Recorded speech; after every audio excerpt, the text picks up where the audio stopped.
Hello, everyone. This is Rick, and welcome to Astralclub. This is U.S. Empire Wars 2275. But before we get into it, just want to mention a couple things. First up, Patreon.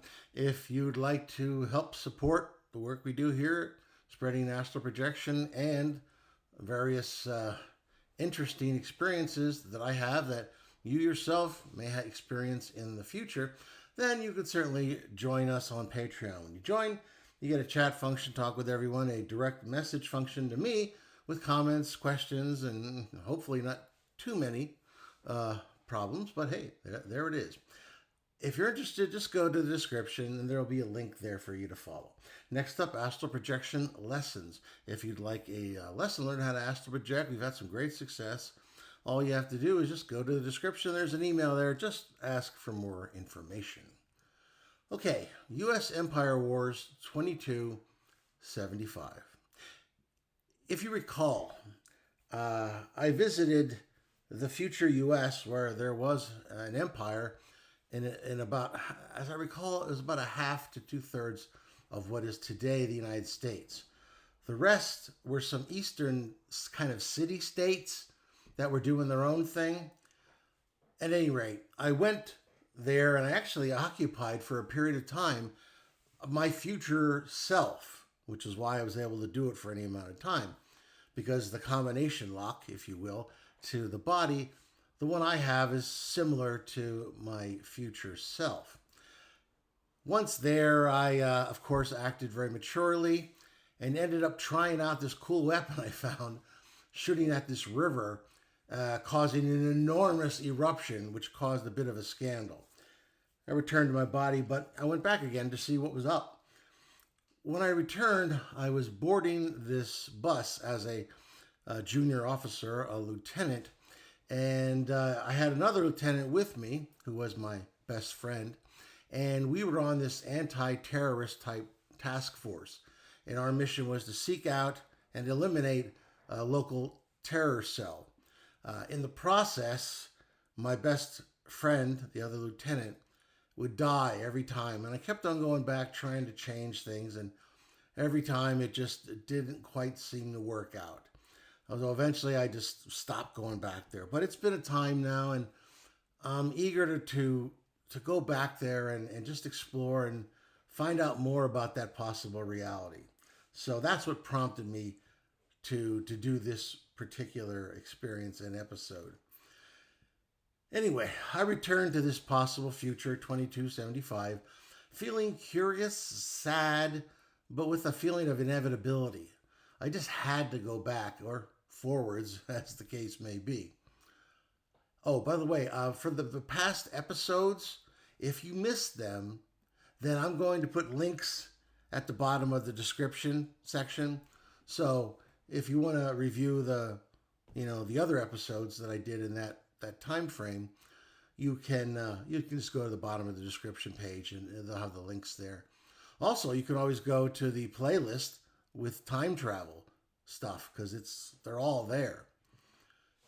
Okay, let's see. 250 years ahead of my comfortable, messy 21st century life, the United States had apparently decided democracy was too much paperwork and crowned itself an empire. The ruler was Emperor Gonzalez, formerly General Gonzalez, hero of the Civil War that wasn't in the history books I grew up with.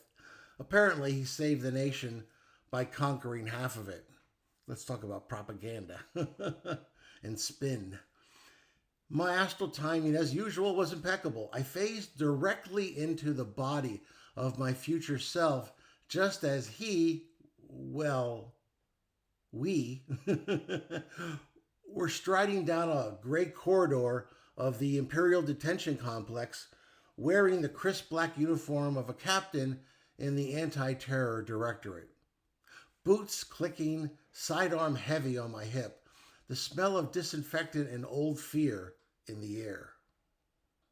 And as I took control, I had absolutely no idea what I was doing. Memories that weren't mine sloshed around in my head like somebody else's laundry. Training drills, loyalty oaths to the Emperor, the faces of the men I commanded, and women, of course, an elite unit that had only an hour earlier rather, captured a terrorist cell plotting to liberate Colorado Springs.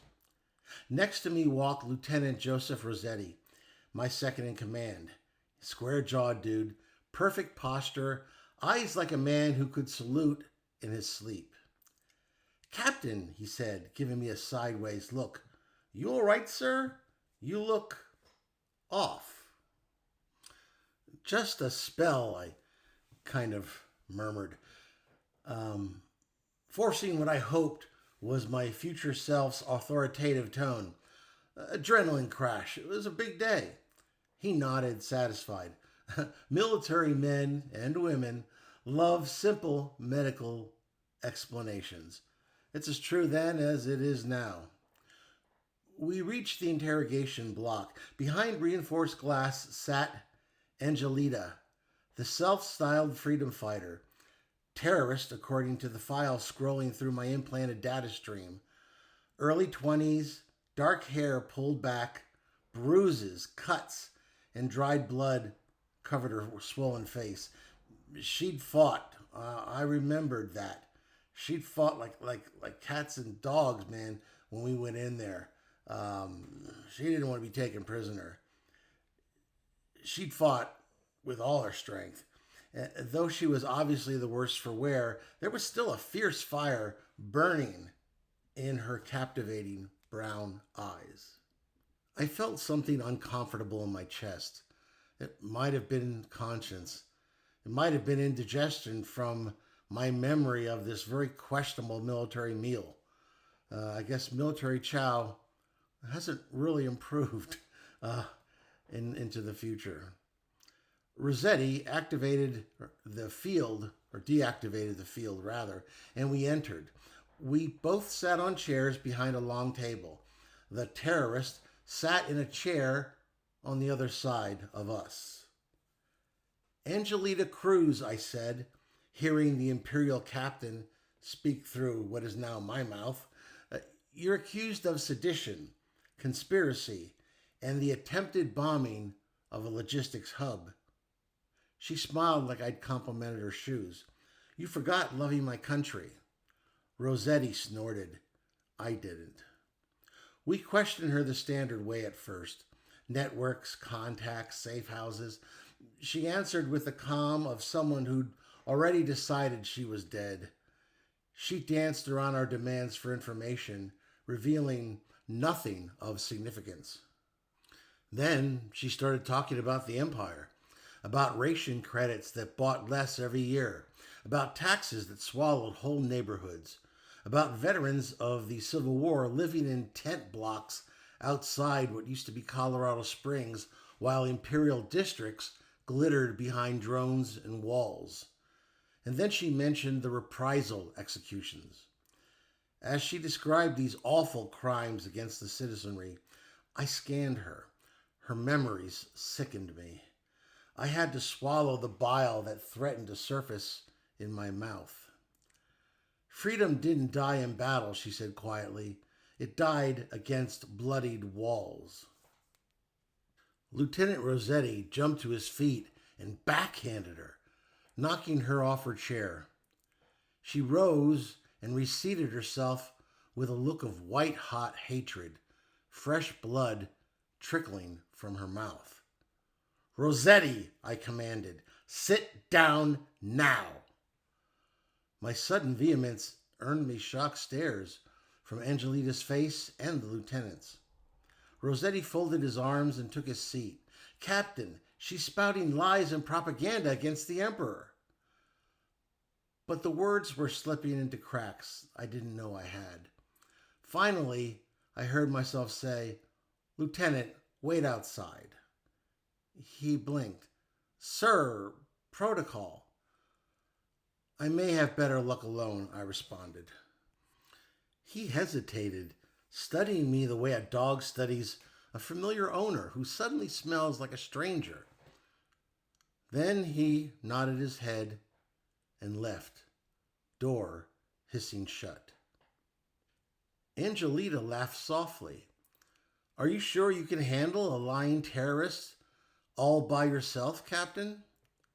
I'll manage, I replied. I sat across from her, the Imperial Eagle, staring at me from my own collar. Tell me about the common people, I said before I could stop myself. Not slogans, real life. And tell me about the executions. Why? She asked, puzzled. What does an officer in the Imperial Anti Terrorist Guard care about the people? You might say I'm feeling a little old fashioned today, I said. Please indulge me. Her soulful eyes buried themselves in the battered face boreholes, and they just bore right into me, trying to discover my motives. With a shrug, she came to a decision and revealed the depths of this future Imperial US. She told of factories moved to automated zones, water fees higher than the rent, curfews in neighborhoods deemed, quote, historically rebellious, unquote, children pledging loyalty to a man who called himself father of the renewed nation. She wistfully then talked about her uncle. My uncle Ernesto was a man of peace. He raised me after both my parents died, my father in the war and my mother afterwards. He taught me from old forbidden books his one rebellion from before the emperor and the empire. They spoke of freedom, free choice, the right to life, liberty, and happiness. As I grew older, he warned me that I must work hard and not fall in with the troublemakers fighting the emperor. He sounds like a wise man, I observed. What happened to him? She smiled ruefully. He was rounded up along with 99 other people, men, women, and children, as a reprisal for the killing of an imperial soldier. I watched as they were put up against an old tannery factory wall. The women and children were crying and holding one another, but Ernesto just stood there bravely. He locked eyes with me and gave me a little smile right before they shot him down. What did you do afterwards? I asked. She looked me dead in the eyes with a hate-filled stare. I joined the resistance that day. As she spoke, my future self's conditioning and my old-fashioned 21st century soul began a quiet fistfight inside my ribs. This horrific regime was something neither of us could support in good conscience.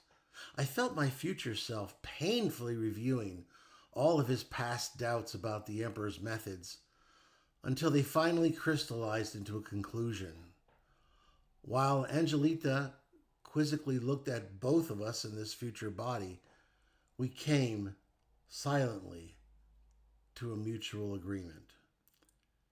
And so we did the reckless thing that usually gets us killed in at least 3 lifetimes.